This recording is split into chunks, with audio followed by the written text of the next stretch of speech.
Radian. ऐसा unit of angle है, उसको आप क्या कहते हो, radian. It is derived unit based on the ratio of arc length to the radius of a circle, ठीक है। यानी कि लेंथ और रेडियस जो इसका रेशियो है वो आपके पास क्या है, थीटा। थीटा क्या है, रेडियन।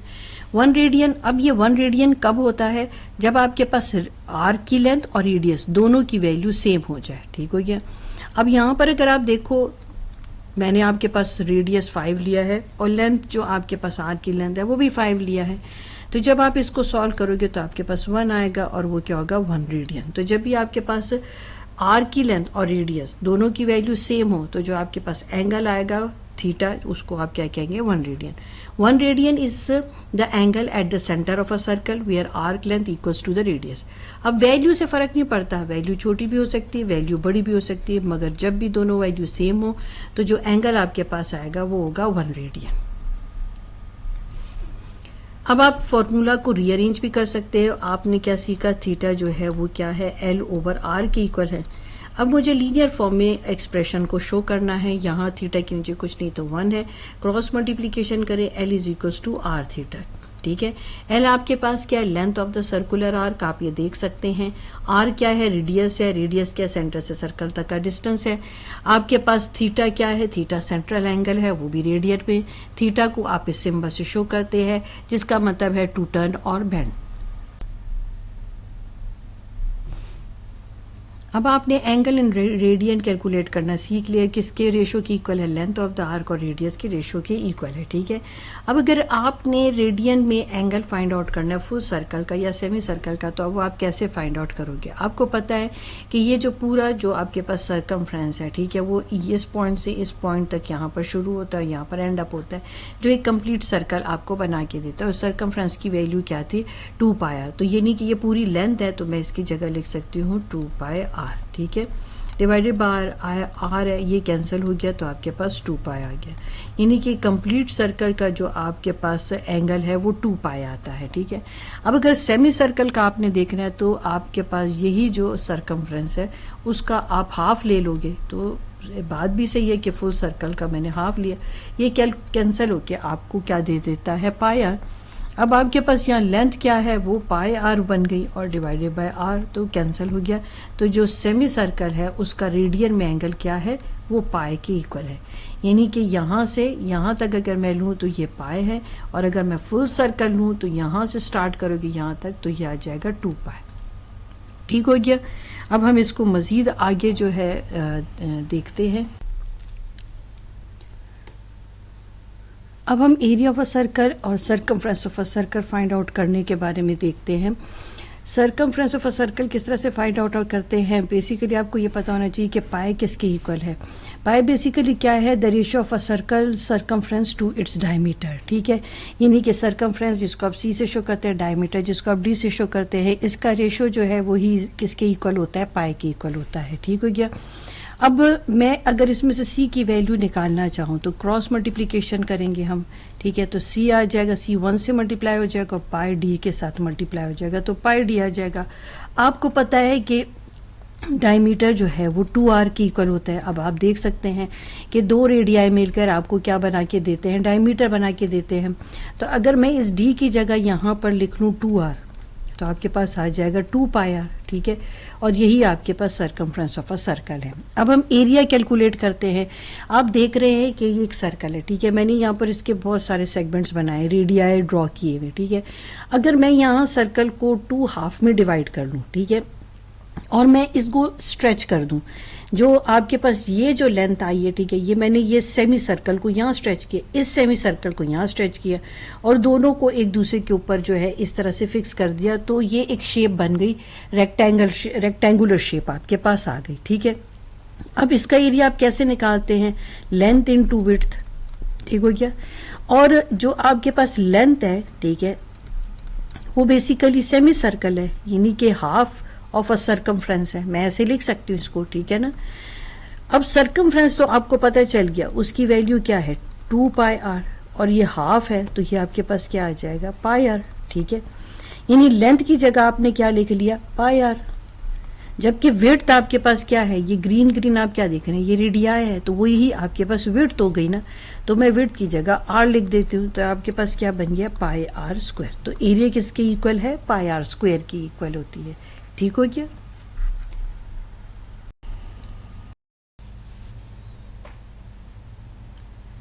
अब हम कंप्लीट सर्कल में एंगल देख लेते हैं कि सेंट्रल एंगल कितने का होता है।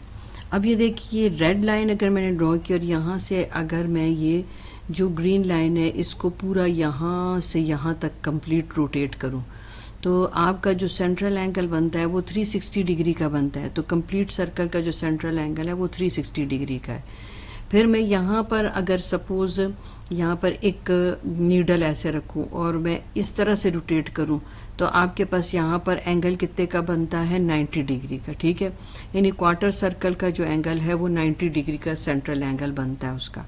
फिर अगर मैं यहाँ पर एक इसी के ऊपर पैरेलल एक नीडल रखूँ और उसको यहाँ से ऐसे करके रोटेट करूँ, तो आपके पास यहाँ पर सेमी सर्कल जो है, जिसको 1/2 भी आप बोलते हो, हाफ सर्कल जो, ठीक है ना, उसका सेंट्रल एंगल 180 डिग्री का बनता है। फिर अगर यहाँ पर एक नीडल रखी जाए और उसको इस तरह से रोटेट किया जाए और वो 3 क्वार्टर्स कंप्लीट करे, तो आपके पास क्या बनता है, 3/4 ऑफ द सर्कल बनता है और यहाँ पर उसका सेंट्रल एंगल 270 डिग्री का बनता है। ठीक है, आपको मैंने वर्ड जो है वर्ड्स में भी लिख के दिया और नंबर्स की फॉर्म में भी आपको यहाँ लिख के दिया। ठीक है, एक सर्कल, 1 फुल सर्कल जो है आपके पास 360 डिग्री का एंगल जो है कंप्लीट करता है सेंट्रल एंगल, और 1/4 ऑफ सर्कल 90 डिग्री का, हाफ सर्कल 180 और 3/4 ऑफ सर्कल 270 डिग्री का। आपको पता है कि जो फुल सर्कल है उसका एरिया पाई आर स्क्वायर होता है। ठीक है, अब ज़रा फॉर्मूला को समझे ताकि आप, ये तो अब आपको जो है वो स्पेसिफिक मैंने एंगल बताया ना, मगर अगर आपके पास कोई भी सेक्टर आ जाए, आप उसका जब आपके पास एंगल ना हो, अननोन हो, तो आप उसका एरिया कैसे निकालेंगे। ठीक है, और आप किस तरह से उसकी सारी वैल्यूज़ की कैलकुलेशन करेंगे। अब देखिए फुल सर्कल जो था उसका आपके पास एंगल सेंट्रल क्या था, 360। तो अब कंप्लीट सर्कल जो हुआ आपके पास, ठीक है, तो 360 तो एक कंप्लीट सर्कल का सेंट्रल एंगल होता है, तो उसमें से 360 में 360 ही जो है वो कंप्लीट किया गया उस एंगल हुआ हुआ है। ठीक है, तो इसका मतलब है कि एक फुल सर्कल का एरिया क्या क्या होगा, तो आपके पास 360 से कैंसिल हो जाएगा और एक फुल सर्कल का एरिया क्या हो जाएगा, पाई आर स्क्वायर। ठीक है, अब अगर आपके पास क्वार्टर सर्कल है और उसका एरिया आपने निकालना है, तो आप क्या करेंगे, आप कहेंगे फुल सर्कल का जो आपके पास सेंट्रल एंगल है वो 360 में कितना एंगल इसने जो है वो कवर अप किया है, वो 90 डिग्री तक का एंगल कवर अप किया। तो अगर उसने 90 डिग्री तक का एंगल कवर किया, यानी एक क्वार्टर कंप्लीट किया, तो फिर इसका एरिया क्या होगा, यानी कि आपके पास अगर एक क्वार्टर सर्कल है तो उसका एरिया क्या होगा, आप इसे कैलकुलेट करें तो आपके पास क्या आ जाएगा, 1/4 ऑफ पाई आर स्क्वायर। ठीक है, यानी जो क्वार्टर सर्कल का एरिया है फिर ये हो जाएगा। ठीक है, अब यहाँ पर देखिए 360 डिग्री में से उसने कितना एंगल जो है सेंट्रल एंगल उसका बना है, हाफ सर्कल का 180 बना है, तो फिर इसका एरिया क्या हो जाएगा सेमी सर्कल का। ठीक है, इसको आप सेमी सर्कल भी बोल सकते हैं। अच्छा, अब इसका एरिया क्या हो जाएगा, अब ये कैलकुलेट करें। अब ये आपके पास क्या आ जाएगा, 1/2 पाई आर स्क्वायर, यानी कि सेमी सर्कल का एरिया आपके पास ये हो जाएगा। अब अगर आपने इसका एरिया निकालना है तो 360 डिग्री में आपके पास 270 हो जाएगा, यानी 270 डिग्री जो है आपके पास इसका सेंट्रल एंगल बना है। तो अब इसका एरिया क्या होगा, अगर आपके पास 3/4 ऑफ द सर्कल है, ठीक है, तो ये आपके पास क्या आ जाएगा, 3/4 पाई आर स्क्वायर। ठीक हो गया। आप इसकी रेडियन में भी अब लिख सकते हैं क्योंकि आप ये पढ़ चुके हैं। ठीक है, ये आपके पास क्या हो जाएगा, जो 90 है वो आपके पास क्या होता है, वो पाई/2 होता है। ठीक है, फिर रेडियन में मैं एंगल आपको लिख के दे रही हूँ, ये पाई होता है और यहाँ पर आपके पास क्या हो जाता है, 3π/2 होता है। ठीक हो गया, ये एंगल की मैंने वैल्यू लिख के दी है आपको रेडियन में। ठीक हो गया।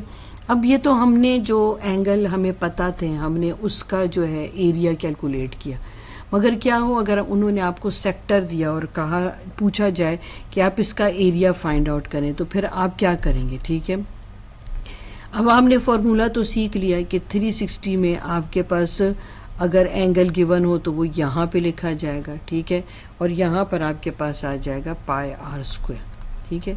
अगर मैं रेडियन में यहाँ पर एंगल लिखूँ तो 360 किसके इक्वल होता है, 2 पाई के इक्वल होता है, और यहाँ पर आपके पास आ जाता है पाई आर स्क्वायर, ठीक है। अब ये जो आपके पास है पोर्शन, इसको आप सेक्टर कहते हैं, ठीक है। 2 रेडियाई होता है और एक आर्क होती है, और यहाँ पर ये जो एंगल है उसको आप रेडियन में लेते हैं, ठीक है। अब पाए और पाए आपके पास कैंसिल हो गया, और जो सेक्टर का एरिया जब आपने कैलकुलेट करना होगा तो उसके लिए आपके पास फॉर्मूला बन चुका है, ठीक है। ये तो मैं जो पीछे आपके पास जितने क्वेश्चंस मैं करा रही थी डिफरेंट एंगल्स के थ्रू, यानी अगर सेमी सर्कल है, अगर क्वार्टर है या 3/4 ऑफ सर्कल, उसका एरिया आप कैसे निकालेंगे, तो उसी फॉर्मूला के बेसिस पर आप जो है किसी सेक्टर का भी एरिया निकाल सकते हैं। एक ये मेथड है आपके पास, ये फर्स्ट मेथड आपके पास हो गया, ठीक है। अब सेकंड मेथड जो है जिसमें आप एरिया कैलकुलेट करना सीखेंगे, ये भी आप देख रहे हैं आपकी बुक में है। अब आपको पता है कि जो कंप्लीट सर्कल है उसका आपके पास एरिया पाई आर स्क्वायर होता है, और जो एंगल आपके पास होता है वो क्या होता है, सेंट्रल एंगल 2 पाई। 2 पाई यानी कि आपको पता है कि 2 पाई 360 के इक्वल है, ठीक है। पाई की वैल्यू क्या होती है, वो 180 होती है। 180 को आप 2 से मल्टीप्लाई करें, क्योंकि हाफ सर्कल जो है सेमी सर्कल है वो पाई की इक्वल उसका जो रेडियन में एंगल होता है, तो पाई किसकी इक्वल है, 180 के, तो आप मल्टीप्लाई करें तो 360 बनता है, ठीक है। तो मैंने रेडियन में एंगल को शो करना है। एरिया ऑफ सर्कल अब आपके पास क्या आ जाएगा, एरिया ऑफ सर्कल है पाई आर स्क्वायर, और एंगल ऑफ सर्कल क्या है, 2 पाई है आपके पास। अब आपके पास जो एरिया ऑफ सेक्टर है वो आपको पता नहीं है, इसको मैं ए लिख देती हूँ, और एंगल ऑफ सेक्टर आपके पास थीटा है। पाई पाई से कैंसिल हो गया, इसको अब क्रॉस मल्टीप्लिकेशन करें तो जब आप क्रॉस मल्टीप्लिकेशन करेंगे 2a हो जाएगा और थीटा आर स्क्वायर हो जाएगा। अब a को आप इधर ही छोड़ दें और हाफ थीटा आर स्क्वायर, तो ये एरिया ऑफ सेक्टर आपने इस मेथड के थ्रू भी फाइंड आउट कर लिया, ठीक है। ये भी फॉर्मूला के थ्रू भी आपने देख लिया कि किस तरह से हम मुख्तलिफ एंगल्स के थ्रू जो है हम एरिया जो है उनका कैलकुलेट करते हैं। तो अगर सेक्टर आ जाएगा तो उसका एरिया आप किस तरह से जो है उसके फॉर्मूला को आप बनाएंगे। ये अब एरिया निकालना आप सीख चुके हैं, ठीक है। अब आप इसमें जो है एक और टर्म ऐड कर सकते हैं, एरिया, ठीक है। अगर क्वार्टर सर्कल है तो उसका एरिया निकालना, पहले तो आपने जो कंप्लीट सर्कल है उसका एरिया निकालना सीखा, ठीक है, वो पाई आर स्क्वायर है। अब पाई आर स्क्वायर ही को मैं रिलेट करूंगी बाकियों के साथ, ठीक है, और वैल्यू निकाल के आपको दिखाऊंगी। इस तरह से आपके पास किस तरह का भी सर्कल है, आप एटलीस्ट उसका एरिया निकालना आपके लिए फिर डिफिकल्ट नहीं होगा। अब देखें, जो आपके पास फुल कंप्लीट सर्कल था उसका एरिया क्या था, पाई आर स्क्वायर। अगर मुझे क्वार्टर सर्कल का एरिया निकालना है तो पाई आर स्क्वायर के साथ 1/4 मल्टीप्लाई कर दें। अगर मुझे सेमी सर्कल का एरिया निकालना है तो 1/2 को पाई आर स्क्वायर के साथ मल्टीप्लाई कर दो। अगर आपने जो है 3/4 ऑफ द सर्कल का एरिया निकालना है तो 3/4 को पाई आर स्क्वायर के साथ मल्टीप्लाई कर दें। ये आपके लिए फॉर्मूला याद करना भी ईजी हो जाएगा और आपको कॉन्सेप्ट भी आराम से मिल जाएगा।